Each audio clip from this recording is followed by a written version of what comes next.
साथियों, मकर लग्न की किसी भी जन्म पत्रिका में यदि लग्नेश शनिदेव इस पंचम भाव में विराजमान हो तो जो पहली संतान होती है वो इस व्यक्ति के लिए भाग्योदय कारक होती है। और ये जो संतान है ये कुल दीपक योग का निर्माण करते हुए अपने पूरे परिवार का नाम रोशन करती है। यदि शुक्रदेव इस पंचम भाव में विराजमान हो तो इस संतान के आगमन से इस व्यक्ति को, इस जातक को आकस्मिक धन जीवन पर्यंत मिलता रहता है। इसके अतिरिक्त यदि किसी अच्छे समीकरण के साथ बुध देव यहां पर विराजमान हो जाए तब तो फिर कहना ही क्या। इस संतान होने के पश्चात इस जातक के जैसे कि भाग्य का दरवाजा ही खुल जाता है।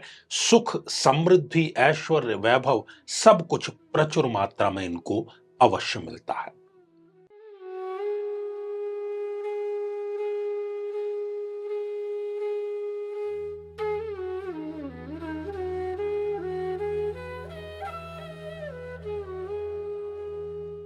साथियों, किसी भी व्यक्ति के विवाह में यदि डीले हो रहा है, देरी हो रही है, कोई भी कोशिश काम नहीं आ रही, इतने वर्षों का जो अनुभव है वो हमें यह बतलाता है कि ये जो समीकरण है, और आप स्वयं इसका परीक्षण कर सकते हैं अपनी जन्म पत्रिका में, अपने किसी की जन्म पत्रिका में।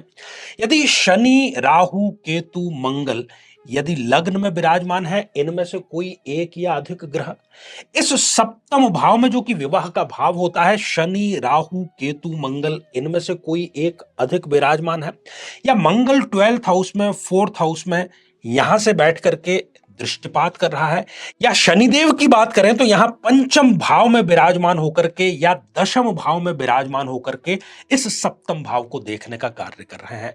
ये पुख्ता कारण है, कोई कारण नहीं, और सारा निचोड़ इस बात पर राजी अवश्य हो जाता है कि यह विवाह में डिले होता है। अब करना क्या रहा? बहुत कम ऐसे अवसर होते हैं जब इन कारणों पर कोई हम अनुष्ठान के रूप में कार्य कर सकें ताकि विवाह संपन्न हो जाए। तो ऐसा ही एक अवसर आ रहा है 6 जून 2024 को, वट सावित्री का यह दिवस है। इन कारणों से या किसी भी अन्य कारणों से यदि विवाह आपका नहीं हो पा रहा है तो आपको इस अनुष्ठान में जरूर भाग लेना चाहिए, क्योंकि यह अनुष्ठान गारंटी है आपका विवाह संपन्न होने की।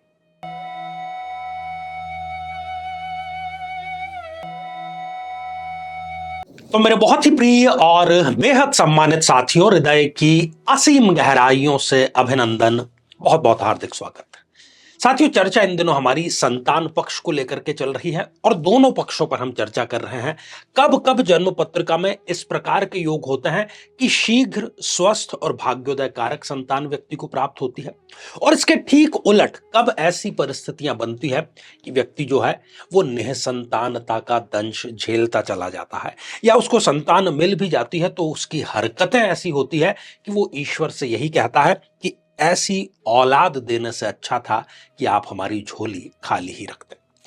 साथियों, ये वृश्च बल्कि मकर लग्न की जन्म पत्रिका है, और यदि अभी तक आपने अपने लग्न से संबंधित एपिसोड नहीं देखा है तो यहां आई बटन में हम आपको उसका लिंक प्रोवाइड करा रहे हैं, जाकर के जरूर देखें।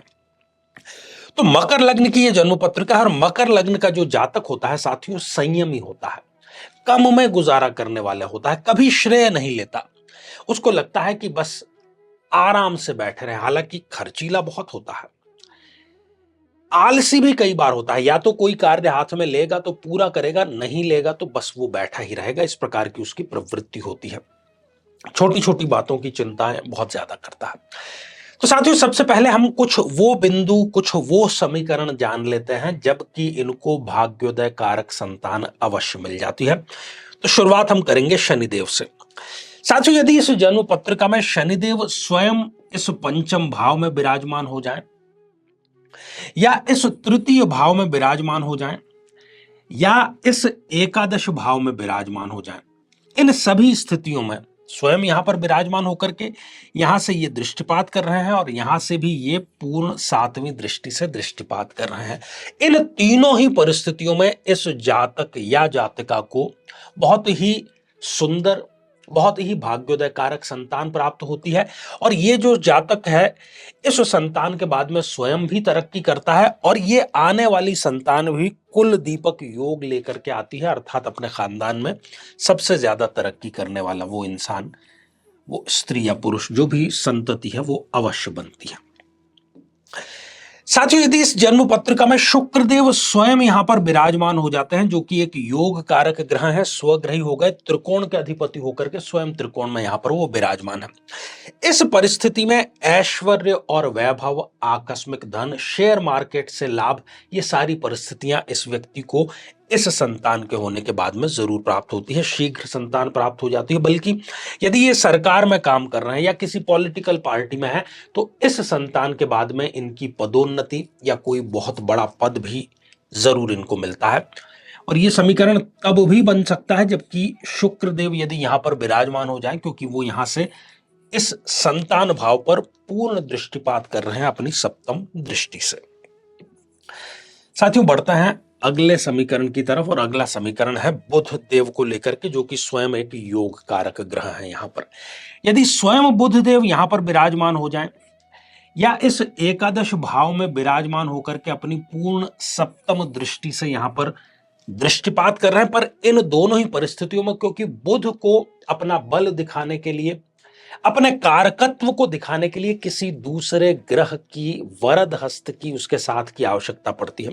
तो कोई भी शुभ ग्रह यदि बुध के साथ में युत है, तो बहुत बड़ा व्यापार इस जातक को अपनी संतान के माध्यम से मिलता है। जैसे ही संतान आती है, बिजनेस का कोई बड़ा मौका उसको मिलता है। तो संतान कुल मिलाकर के लिए इनके लिए भाग्योदय कारक ही साबित जरूर होती है।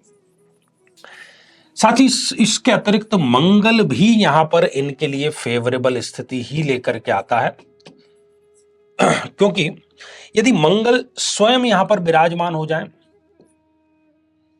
या इस द्वितीय भाव में विराजमान हो जाए या स्वग्रही होकर के एकादश भाव में विराजमान हो जाएं या फिर वो दशम भाव में विराजमान, यहां पर तो वो स्वयं विराजमान है और इन तीनों स्थितियों से वो यहां पर दृष्टिपात करने का कार्य कर रहा है। तो इन चारों ही समीकरणों में भाग्योदय कारक संतान इनको अवश्य प्राप्त होती है। पहली गाड़ी व्यक्ति इस संतान के बाद में खरीदता है, पहला अपना मकान इस संतान के बाद में वो खरीदता है, और जिस किसी फील्ड में वो है उसमें उसको पदोन्नति भी अवश्य मिल जाती है। साथियों, ये तो था पॉजिटिव पक्ष। अब थोड़ा सा नेगेटिव पक्ष पर भी हमें दृष्टिपात करना होगा, और नेगेटिव पक्ष क्या है यहां पर, वो है सबसे पहले गुरुदेव की स्थिति। हालांकि ज्योतिष शास्त्र में गुरुदेव संतान के कारक है, यहां पर उनको दिशा बल भी मिलता है, लेकिन एक होती है थियोरिटिकल एस्ट्रोलॉजी, एक होती है प्रैक्टिकल। तो हमें जो अनुभव है वो ये बतलाता है कि गुरुदेव की यहां पर स्थिति, क्योंकि ये शत्रु भाव की राशि यहां पर आ गई, वृषभ राशि में वो, तो ये निसंतानता का दंश इनको अवश्य देता है। या फिर गुरुदेव यहां एकादश भाव में विराजमान है इस परिस्थिति में भी, या फिर गुरुदेव इस त्रिकोण में ही क्यों ना विराजमान हो, इन दोनों ही परिस्थितियों में वो दृष्टिपात कर रहे हैं। गुरु की दशा अंतरदशा यदि इनको चल पड़ी है तो इनको संतान में वो देरी अवश्य करके देती है, और संतान यदि हो भी जाती है तो वो इनको पछताने का मौका देती है। कभी भी वो शान से अपना सिर उस संतान को लेकर के कभी खड़ा नहीं कर सकते। साथियों, यदि चंद्रदेव यहां पर विराजमान हो जाएं, अब कई लोग कहेंगे कि चंद्रमा यहां पर उच्च राशि के हो गए, लेकिन वो मारक है। तो मारक ग्रह यहां पर या मारक यहां पर, इन दोनों ही परिस्थितियों में चंद्रदेव इनको निसंतानता का दंश देते हैं। चंद्रमा की दशा अंतरदशा में कभी इनको संतान प्राप्त नहीं होती। दर दर ये संतान के लिए जरूर भटकते हैं, डॉक्टर्स पर पैसा खर्च करते हैं और किसी चीजों में करते हैं, लेकिन चंद्रदेव इनको संतान कभी भी प्रदान नहीं करने की स्थिति में है। साथियों, यदि सूर्यदेव इस जन्म पत्रिका में इस पंचम भाव में विराजमान है या फिर इस एकादश भाव में विराजमान है, इन दोनों ही स्थितियों में भी वो इनको निसंतानता का दंश झेलने को मजबूर करते हैं। और ये गंभीरता तब और भी बढ़ सकती है यदि इन्होंने बिना कुंडली मिलाए या केवल गुण मिलाकर के विवाह संपन्न कर लिया हो तो। साथियों, दोनों ही परिस्थितियां हमने जान ली। पहले हमने कुछ शुभ और अच्छे भाग्योदय कारक योग जाने। यदि वो स्थितियां आपके साथ में है तो आपको उस ग्रह का मंत्र जाप करना चाहिए। दूसरी जो परिस्थितियां हैं जिसमें हमने निसंतानता की बात की, संतान में देरी की बात की, ऐसी परिस्थिति में जो भी आपको ग्रह दशा चल रही है, महादशा, उस ग्रह के आपको दान अवश्य करना चाहिए। दोनों ही सूरतों में ये दोनों उपाय सबसे कारगर उपाय है। तो साथियों, ये श्रृंखला हमारी आगे भी जारी रहेगी। तो आज के लिए केवल इतना ही, और इसी मंगल कामना के साथ में कि आप सभी स्वस्थ, समृद्ध और शांतिपूर्वक जीवन व्यतीत करें। नमस्कार।